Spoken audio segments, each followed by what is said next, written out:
इस वीडियो में हम देखने वाले हैं कि आउटस्टैंडिंग एक्सपेंस क्या होता है, आउटस्टैंडिंग एक्सपेंस का ट्रीटमेंट क्या होता है, इसको देखने वाले हैं।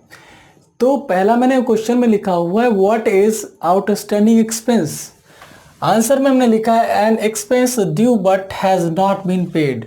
मतलब ये ऐसा खर्चा जो कि हो चुका है, मतलब कि ड्यू हो चुका है, काम करवा लिया है लेकिन पेमेंट अभी तक नहीं किया। जैसे मान लिया सैलरी की मैं बात करूं तो काम करवा लिया है लेकिन पेमेंट अभी नहीं किया है, तो यहाँ पर ड्यू हो चुका है लेकिन पेमेंट अभी नहीं गया। तो कैसे इसको देखते हैं, जैसे मान लिया हम सैलरी का अगर एग्जाम्पल लेंगे, जैसे मान लिया हम अगर अप्रैल का एग्जाम्पल ले लें और अप्रैल में मान लिया एक मिस्टर एक्स एम्प्लॉई है, उसने अप्रैल में काम किया 20,000 रुपीज़ उसकी सैलरी है पर मंथ की। पर मंथ की कितनी सैलरी है? 20,000 की। उसने अप्रैल में काम किया, अप्रैल में उसकी ड्यू होती है, मतलब कि एंड ऑफ द मंथ उसकी सैलरी ड्यू होती है।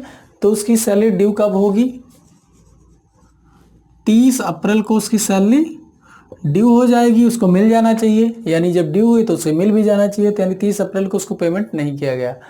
अब वो अभी क्या है, अप्रैल के बाद में फिर मई में पहुंच जाता है, मई में फिर से अगेन 20,000 ड्यू हो जाएगा। तो ये जो 20,000 रुपये उसको नहीं मिला, उसने काम कर लिया, ड्यू है, क्या है, एक्सपेंस ड्यू है, but has not been paid, लेकिन पेमेंट नहीं किया, तो इसे क्या बोलते हैं? ये आउटस्टैंडिंग हो गया। आउटस्टैंडिंग का मतलब बकाया हो गया ये खर्चा। ठीक, तो ये जो खर्चा बकाया हो गया, इसका ट्रीटमेंट होगा कैसे? क्योंकि जब तक हम इसे पेमेंट नहीं करेंगे तब तक हमारे पास से कैश या चेक नहीं जाएगा, और जब तक हमारे पास से कैश या चेक नहीं जाएगा तब तक हम ये नहीं लिख सकते हैं salary account debit to bank या कैश। तो हम यहाँ पर लिखेंगे कैसे, इसका ट्रीटमेंट जरा देखेंगे कैसे होता है। नॉर्मली हम जब सैलरी का पेमेंट करते हैं तो एंट्री क्या डालते हैं? Salary account debit to cash account. ठीक, ये एंट्री डालते हैं। अब मान लिया 20,000 है, ये डेबिट अमाउंट है और ये क्रेडिट अमाउंट है।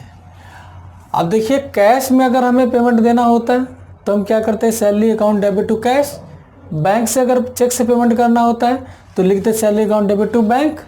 लेकिन यहाँ पर जब पेमेंट हुआ ही नहीं है तो हम क्या लिखेंगे? तो यहाँ पर अकाउंट एक हमें नया खोलना पड़ेगा, उसका नाम है सैलरी आउटस्टैंडिंग अकाउंट। क्या लिखेंगे? To salary outstanding account. ये अकाउंट खोल लेंगे, जब तक पेमेंट नहीं करेंगे तब तक अकाउंट ओपन रहेगा और बैलेंस शीट में लायबिलिटी साइड में शो होता रहेगा। और जिस दिन हम पेमेंट कर देंगे तो हमारे लायबिलिटी साइड से ये वाला बैलेंस गायब हो जाएगा, और लायबिलिटी साइड के जब लायबिलिटी साइड कम हो जाएगा तो हमारा एसेट साइड भी कम होना चाहिए। एसेट साइड कैसे कम होगा? कैश से जाएगा पेमेंट तो कैश कम हो जाएगा, बैंक से पेमेंट जाएगा तो बैंक कम हो जाएगा। ठीक, तो यहाँ पर मान लिया कि इस साल 2023 में सैलरी पेंडिंग थी, यानी आउटस्टैंडिंग थी। इस साल पेमेंट नहीं हुआ, ये पेमेंट कब हो रहा है? 2024 में। तो 2024 में जब पेमेंट होगा तो इसकी एंट्री कैसे होगी? ये वाला अकाउंट जब बंद हो जाएगा, ठीक, तो ये वाला अकाउंट तो बंद हो जाएगा, तो इसको क्या करेंगे, क्रेडिट है इसको डेबिट कर दो इतने अमाउंट से, तो बंद हो जाएगा। तो क्या करेंगे, सैलरी आउट, इसको ऐसे भी लिख सकते हैं, salary outstanding account debit to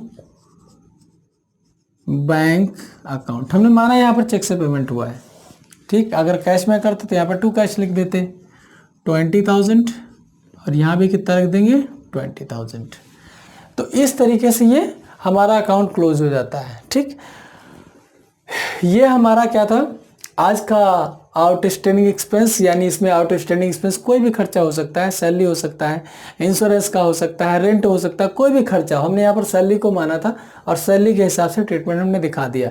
अगर यहाँ पर रेंट होता तो यहाँ पर रेंट लिख देते, rent account debit 20,000 to rent outstanding account, यहाँ पर वो आ जाता। फिर इसके बाद में rent outstanding account debit to bank या कैश अकाउंट इस तरीके से आ जाता है। तो खर्चा कोई भी हो इसी तरीके से उसका ट्रीटमेंट होगा। आउटस्टैंडिंग का मतलब होता है वो पैसा ड्यू है लेकिन पेमेंट अभी तक नहीं हुआ है, इसीलिए इसको क्या बोलते हैं, आउटस्टैंडिंग एक्सपेंस। और जब पेमेंट करते हैं तो ये अकाउंट बंद हो जाता है और बंद होने के बाद में उतना कैश या बैंक हमारे अकाउंट से चला जाता है। ठीक, तो आज का हमारा यहीं पर वीडियो खत्म होता है। तो मिलते हैं अगले वीडियो में नेक्स्ट पार्ट के साथ। Thanks, bye bye.